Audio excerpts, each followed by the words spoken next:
what's going on guys? HyperX here. Welcome back to another video for Cyberpunk 2077, and in this one I want to talk about customization, I want to talk about styles, and I want to talk about vehicles. The most recent episode of Night City Wire has just wrapped up, and they were the main focal points for this episode. If you guys missed it, then consider this your quick recap to the most important things. There's also a couple of cool collaborations that have made their way into the vehicle space, so yeah, if you're excited for Cyberpunk, then consider this your catch-up for all things cool, fast, and stylish. Of course, if you do enjoy this, then a like will be super appreciated, and if you guys are excited for the game, make sure you are sticking around, make sure you turn on notifications and stay subscribed, because as we get close to launch, there will be plenty of stuff coming your way. Also, on a side note, if you guys missed my tweet the other day, then when the game launches, you might have a chance to see your boy in game on a billboard, which could be kind of crazy. Anyway, that to one side, let's talk about cars to begin with. Now, I touched on this like a little while ago in a previous video, which I'll link down below, when I kind of spoke more in depth about the different car manufacturers and the brands, because of course we got the Cyberpunk magazine that went more in depth. But today's focus was more so on the kind of top level categories, things like economy, executive, heavy duty, basically talking about the different types of vehicles that we'll get. So the very first category is economy. These are basically your rough and ready vehicles that you'll find kind of just listed around the place. They're not particularly expensive, and you'll probably find them in quite high quantities. I will say though, there is something kind of special about that Magic Eye. I kind of do just want to roll around in this ridiculously tiny car. It's not something I would ever drive in real life, but kind of seems like a fun idea to rock up with loads of cybernetic implants, just jump out the car and then be a total badass. Don't expect advanced tech or luxurious materials here. Nuh-uh. Yeah, it's not the size that counts, I guess. This class is mostly utility vehicles and low-end clunkers made for every pocket. Hold on. It's a wreck. Uh-huh, my damn wreck. Well, definitely no guy or girl magnet.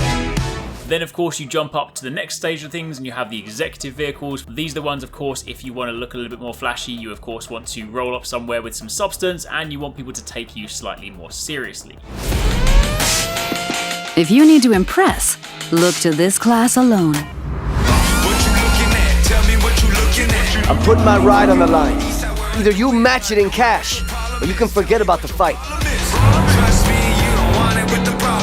With these wheels, no expense has been spared, no frill ignored. Their plush interiors decked out in all the latest tech, while you get to sit back and enjoy the ride. Outside of that, we do of course have the heavy duty ones. Now these are going to be a lot of fun because of course, you know, anytime you have an open world game, anytime you have a chance to jump into vehicles, it's kind of like that thing where you go and just grab a bus or a truck or just something that is giant and just try and lay waste to everything that stands in your way. That's basically what heavy duty is for. They are incredibly difficult to stop and they're designed to just be able to plow through everything standing in their way. Masterful engineering and practical design. Trucks and tanks for when you need power and brute force. Hell of a machine. Meet Beast, my pride and joy. And these monsters are literally unstoppable. Beyond that, of course, you naturally have your sports cars. Some of these I got a chance to drive when I went hands-on before, but we've seen brands like Quadra and Mizutani. These are the ones that are incredibly fast, and given that there are races in Cyberpunk, which I'll touch on more in a moment, then you might want to hang on to some of these cars. These are for chooms who love the smell of exhaust and the roar of street wildlife. Their powerful engines and exchangeable parts make them perfect for tuning. Come on! I want to smell that choo-choo burn! Whether it's street racing, running from the NCPD, or just showing off in the streets, with these high-powered beasts, you will have only respect. Oh yeah, like that!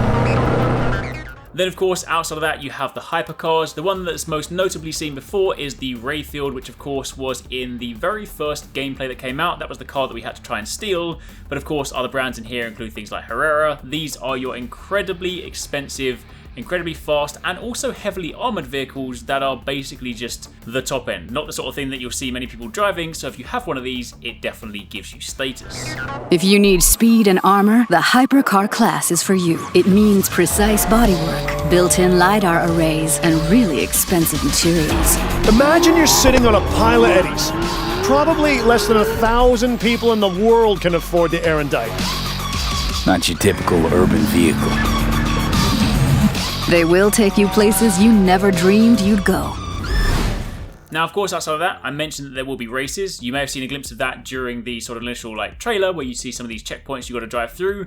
But they did say, in typical Cyberpunk fashion, if you're going to race someone, make sure you bring some guns, which does sound incredibly cool. I mean, we only got a snippet of it in the trailer, but if we have the ability to run races and also shoot people at the same time, I mean, basically it's Cyberpunk Mario Kart or Cyberpunk Road Rash. That is incredibly cool. In fact, if they basically made Road Rash in this game and we can drive bikes, ooh, CD Projekt Red, you guys will be gods. Anyway, that aside, yes, you will of course have the chance to race. And of course, once you do start finding cars you like, you do also have the ability to store and cool those cars. They mentioned that one of the ways you will obtain cars in the game is that you can get notifications from your fixer, who's typically the person that can also give you missions and quests, and they will then notify you when a particular car is available. If you want it, you go to them, you buy it, you keep it, and then whenever you want it, you can of course press, I believe it was left or down on the D-pad, I can't remember exactly, but basically you can summon your car wherever you are in the world and you can just call it and then drive around. So it is possible to store cars. We've of course seen a garage of sorts in some of the footage where it appears you can have different ones. They haven't said specifically,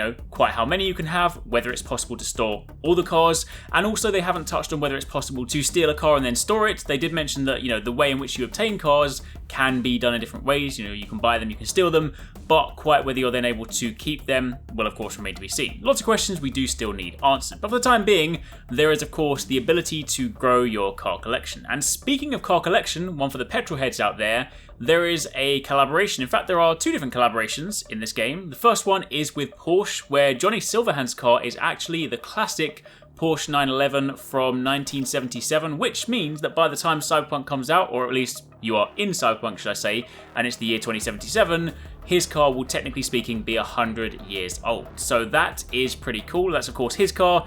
I would imagine at some point in the game we can probably get it, but either way, that is a pretty cool collaboration. Porsche actually uploaded a trailer on their channel as well, so yeah, it's definitely kind of cool to sort of see real-world brands working their way into the world of Cyberpunk. And speaking of real-world brands, there is also a collaboration with a bike company called Arch Motorcycles, and they basically specialize in producing bespoke models for each of their customers. They're kind of really specially engineered, and they have a model which is based on the Method 143 that also appears in Cyberpunk. And given that Keanu Reeves has a link to Arch Motorcycles, then of course it's kind of another sort of nice time. But basically, for those of you guys that like bikes, like cars, like anything fast, then there's a lot to choose from in the game.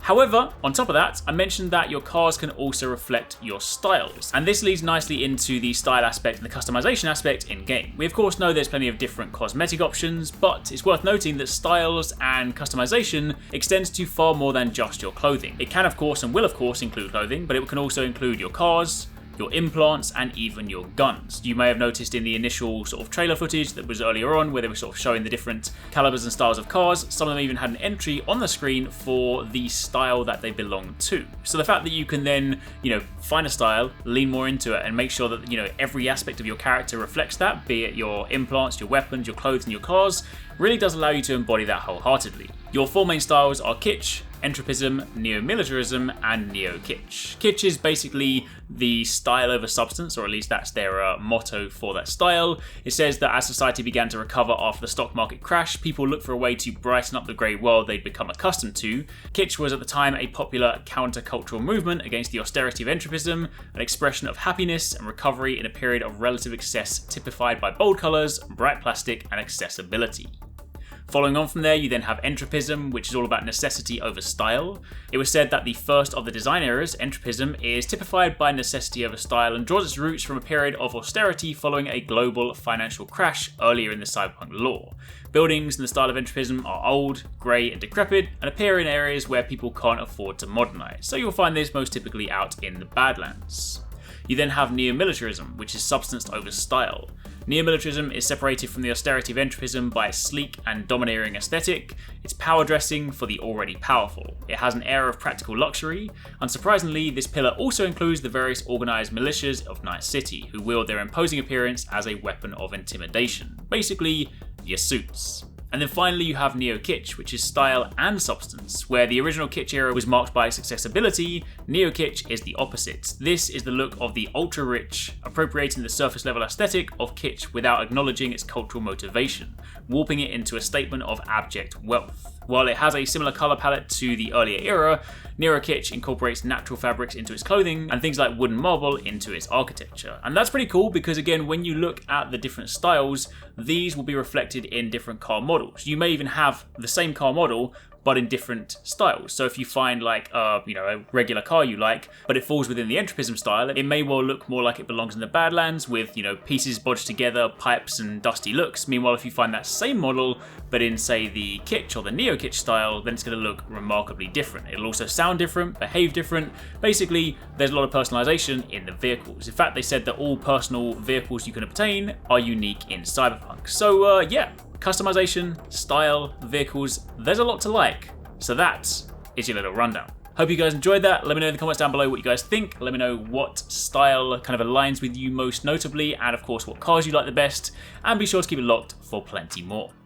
Thanks so much for watching, guys. I hope you enjoyed that video. Don't forget, if you haven't already done so, you can join the HyperX Gaming Discord. We've got an awesome community over there with so many different channels for you to chat loads of different topics and different games. I'm in there, the team's in there. If you guys want to chat with us, find people to play with, it's just in general a great place to be. And of course, if you enjoyed this video, don't forget to turn on those notifications so you don't miss any of our future uploads.